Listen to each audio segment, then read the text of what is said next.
Thank you for joining me on this adventure. Your presence means the world to me.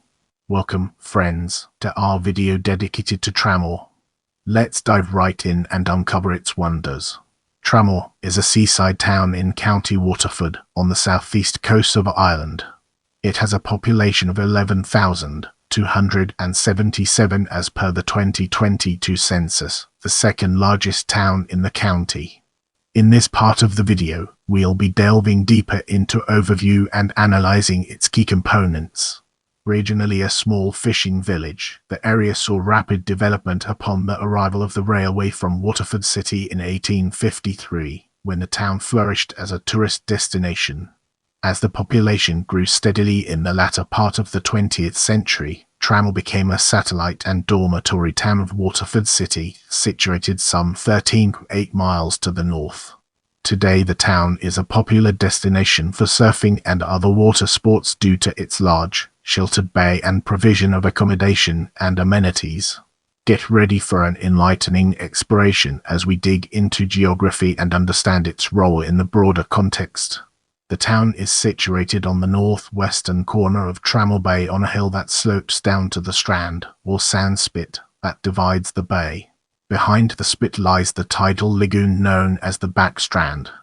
Tramore's sand dunes and Back Strand were designated a special area of conservation by the National Parks and Wildlife Service, with Tramore Eco Group working to advance the conservation and protection of this area's ecological environment and wildlife habitats. Now let's delve into the intricacies of archaeology and explore its various aspects. The area within a 16-10 mi radius of Tramore is rich in megalithic structures including Ballindad Cromlech, Ballinagera Portal Tomb, Knockeen Dolmen and Gorstown Portal Tomb, signifying habitation long before Christianity. With the groundwork laid, let's now examine history and its connections to our previous discussions. There is a record of a settlement at Tramore in 1809, when a church was built. The Topological Dictionary of Ireland of 1837 notes that Drumcannon parish including Tramore had 4,835 inhabitants. There was one endowed school, one school supported by local subscription, 3 private schools and a Sunday school. Tramore also had an almshouse at that time. Brace yourself for a captivating discussion on the seahorse tragedy as we explore its nuances and implications. On 30 January 1816, the transport ship Seahorse foundered in Tramore Bay with the 2nd Battalion of the 59th Regiment of Foot on board. 292 men and 71 women and children perished. A monument to the incident is located on Doneraile Walk and an obelisk marks a burial plot at Christ Church on Church Road. The town's connection to the tragedy led to the image of a seahorse being adopted as a symbol of the town of Tramore and later adopted as the logo for Waterford Crystal in 1955.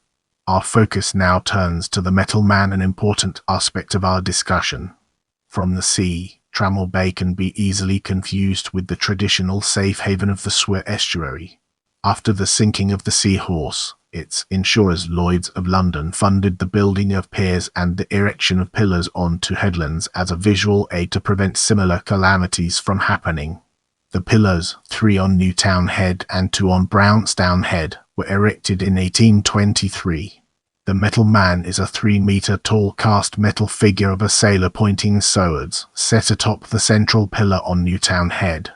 According to local law, he is said to warn seafarers away from dangerous shallow waters by calling out, keep off, good ship from me, for I am the Rock of Misery." Get ready for an enlightening exploration as we dig into the Gwillimon and understand its role in the broader context. The Newtown and Gwillimon swimming coves are located just off Cliff Road at the base of Newtown Head. Until the early years, the Gwillimon was a men-only swimming cove. Women and children were expected to bathe at Newtown. The men-only sign has been preserved as a reminder of times past, but today both coves are popular with swimmers of all genders and ages. Without further ado, let's move on to the topic of the Waterford and Tramore Railway. Before the late 18th century, Tramore was a small fishing hamlet. In 1853, A 12.7-mile-long railway line was opened between Waterford's Railway Square to the terminus in Tramore. It was unique in that it was not connected to any other line. This closed on 1 January 1961. Moving forward, we'll be taking a closer look at the Pickardstown ambush.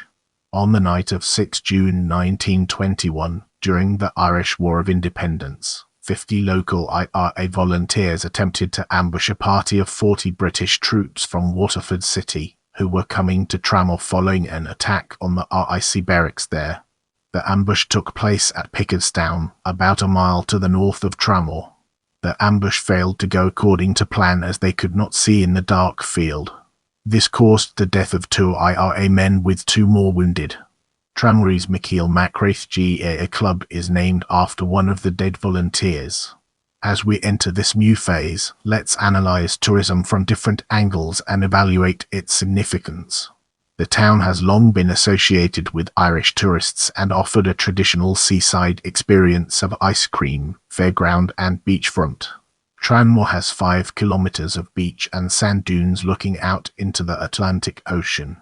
Tramore has a reputation for surfing. The time has come to unravel the secrets behind Waterford and Tramore massacres and gain a deeper understanding. Tramore is known for a horse racing festival that has been held every August for more than 200 years. The horses used to run along the Strand. The route later moved to purpose-built massacres.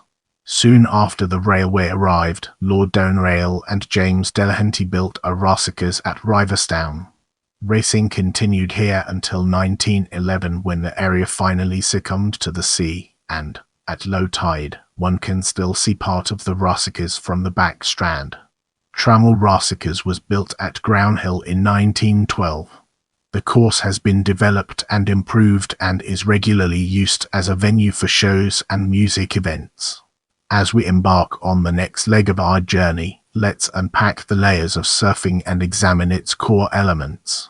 Surfing Tramore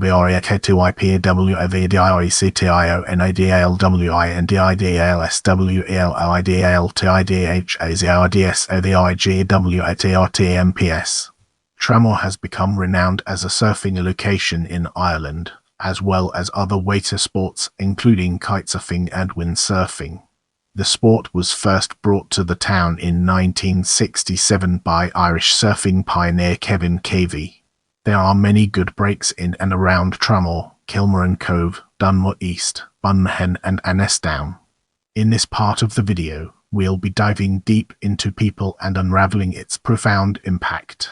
Shea Brennan, footballer for Manchester United, died here. John Edward Kerr, sculptor, was born here. Mary de Cullen, born 1929, was educated here. Jim Goodwin, football player and manager, was born here. Gordon McWhinney, businessman in Hong Kong, was born here. George Morrison, documentary filmmaker, was born here. Edward J. Fellon, civil servant, first Director General of the International Labour Organization, was born here. Louise Richardson, political scientist, former Vice-Chancellor of Oxford University, was born here. Derek Williams, footballer for LA Galaxy.